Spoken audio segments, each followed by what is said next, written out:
Mi trovo a Camugnano, nell'Alto Appennino bolognese, qua sono nell'azienda San Giuseppe, la località per esattezza è Passo dello Zanchetto, vedete alle mie spalle c'è tutta la catena dell'Appennino tosco-emiliano.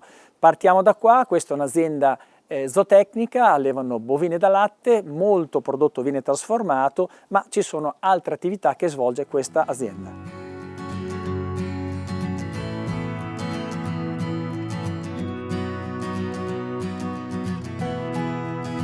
Beh, sono entrato nel caseificio nel momento giusto perché si sta effettuando la cagliata e incontro Andrea. Buongiorno Andrea, come va? Sei nel momento della cagliata, il momento diciamo principale, cruciale della giornata. Allora, cosa stai facendo in questo momento? Poi ci racconti qualcosa in più dell'azienda. Niente, questi qui sono 250 litri di latte vaccino che è stato caricato stamattina, latte di 2 munte del giorno precedente. Il latte è stato pastorizzato, perché noi lavoriamo solo latte pastorizzato, a una temperatura di 72 gradi. Quindi adesso tu in questo momento cosa farai? Facci vedere che così vediamo materialmente cosa avviene. Io ho aggiunto al latte il caglio circa un'ora fa e in un'ora il caglio deve fare il suo lavoro, quindi deve far addensare il latte, vedete? Quindi tu fai una prova proprio con la mano per capire la consistenza? E si deve... Praticamente il dito si deve fare tipo una gomma, il dito non deve avere il latte. Cioè, quindi è pronto secondo te? È pronto, sì. Beh, vediamo cosa avviene adesso. Allora, prima viene fatto un taglio a croce che serve un po' per far affiorare un po' di siero, ma soprattutto è una pratica un po' tradizionale. Adesso con questo spino, che si chiama spino, iniziamo a romperlo, a rompere la cagliata. Vedete che la grana del formaggio è molto fine e andiamo a scaricare il prodotto.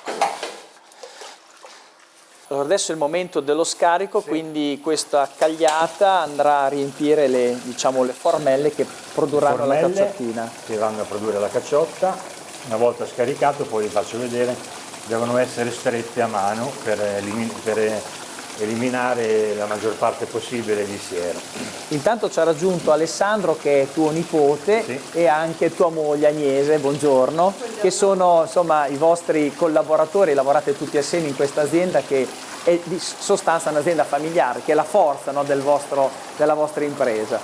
Andrea, noi siamo arrivati nel momento della cagliata, quindi abbiamo messo da parte un po' la descrizione della vostra azienda. Voi siete un'azienda che alleva una 80 di capi bovini da latte, una novantina. Quanti sono in lattazione? In lattazione sono 35 sempre, cioè diciamo una rotazione di 35 in lattazione fisse.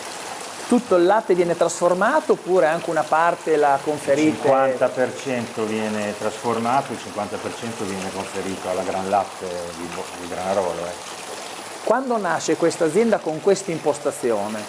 L'impostazione con la trasformazione aziendale. Nel 2015. È una famiglia la vostra che ha una tradizione di allevatori, quindi è anche interessante un po' ascoltare la storia di questa azienda, di questa famiglia che viene lasciata dai vostri genitori, in sostanza. Diciamo che sono partiti con questo lavoro i miei nonni negli anni 30, al tempo della guerra, però loro facevano allevamento di ovini e facevano la transumanza da qui, trascorrevano qui il periodo estivo e il periodo invernale lo trascorrevano in Toscana, a Follonica, in provincia di Grosseto, dove affittavano dei terreni, delle cascine e lì, perché qui d'inverno non si poteva far pascolare le pecore fuori, insomma. Poi sono negli anni c'è stata questa evoluzione. Poi insomma negli anni 60 hanno smesso, poi dagli ovini sono passati ai bovini, mia madre ha sempre fatto questa attività qui, aiutata da mio padre e poi dopo sono invecchiati, poi dopo nel 2011 ha ha preso, diciamo, a mano l'azienda Alessandro come imprenditore agricolo a titolo principale, e noi abbiamo iniziato ad ingrandirci, e nel 2015 abbiamo fatto questo piccolo caseificio che all'inizio non si pensava neanche, abbiamo fatto anche per dire valorizziamo un po' il nostro prodotto, ma non pensavamo magari di, tra virgolette, di avere diciamo, insomma questo successo, diciamolo, insomma, le vostre cacciotte piacciono. Senti, voi avete lo spaccio aziendale e poi avete anche, secondo me, una rete vostra che avete costruito. Abbiamo lo spazio aziendale dove vendiamo, anche se siamo a 800 metri in questa zona montana qui, dove vendiamo il 65-70% del nostro prodotto. In zona, tutto in zona. Nel nostro spazio. Nel vostro spazio. Il restante abbiamo una rete di negozi che prendono i nostri prodotti e li riforniamo 2 volte alla settimana. Allora, questa operazione ormai è completata, in fondo c'è il siero, dopo farete la ricotta. All'interno di questa vasca lo leviamo e lo rimettiamo all'interno della caldaia, lo portiamo a 85 gradi con un'aggiunta di una percentuale di latte, solo latte. Solo latte, ed escono le ricotte. Ed esce la ricotta. Andrea, noi ti salutiamo e vi salutiamo anche Agnese, perché con Alessandro adesso andiamo a vedere un'altra parte dell'azienda, perché voi siete un'azienda che alleva bovine, ma ci sono anche dei suini, che fa parte anche della vostra attività. Sì, e ci accompagna Alessandro. Il siero che viene fuori poi dalla ricotta, è un'ottima alimentazione per i suini. Perfetto. Bene, buon lavoro e buon proseguimento. Grazie. A presto. Arrivederci.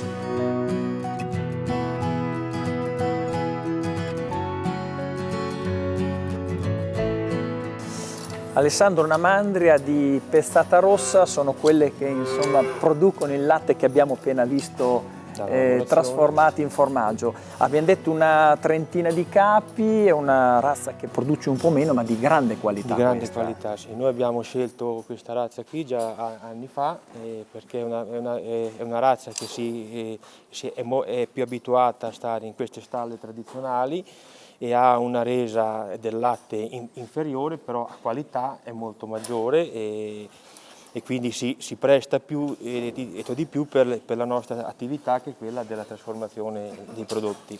E a proposito di trasformazione, voi avete in atto una ristrutturazione, quindi queste bovine saranno a stabulazione libera tra un po', con anche in prospettiva l'acquisto di un robot di mungitura. Un robot o della sala di mungitura. E questo è fondamentale perché insomma vi porta ormai via.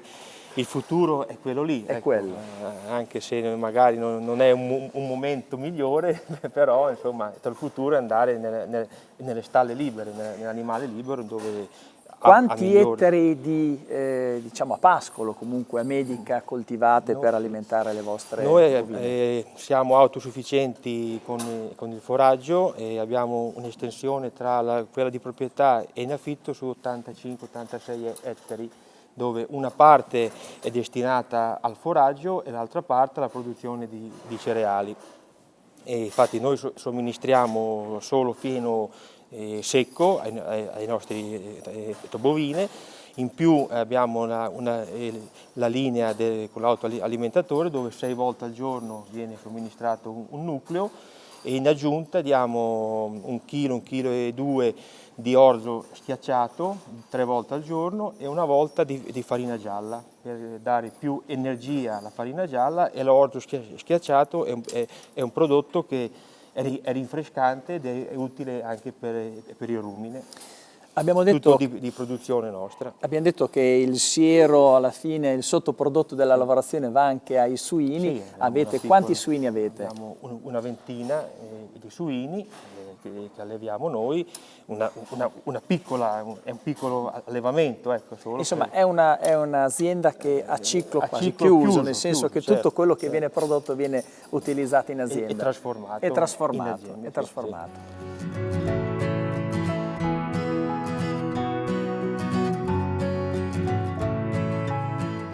In questa stalla ci sono le manze, il vivaio, no? Il futuro dell'azienda in sostanza. Certo. No? Qui Quante manze ospita questa stalla? Noi abbiamo 16 manze pezzate rosse che diventeranno poi le future bovine da latte, e una piccola parte di vitelle nate dalle pezzate rosse che sono incroci con i blu belga da carne. Quindi c'è anche una linea da carne una che linea voi di carne per la macellazione nostra privata a livello locale e di qualche macelleria. Il blu belga, va ricordato, è una razza più che altro per la carne. Per la carne, sì, ma noi avendo utilizzato la pezzata rossa, come dicevamo prima, è un animale a duplice attitudine. Con la pezzata rossa, il blu belga e il limosino hai la possibilità di fare dei bei incroci e degli ottimi vitelli.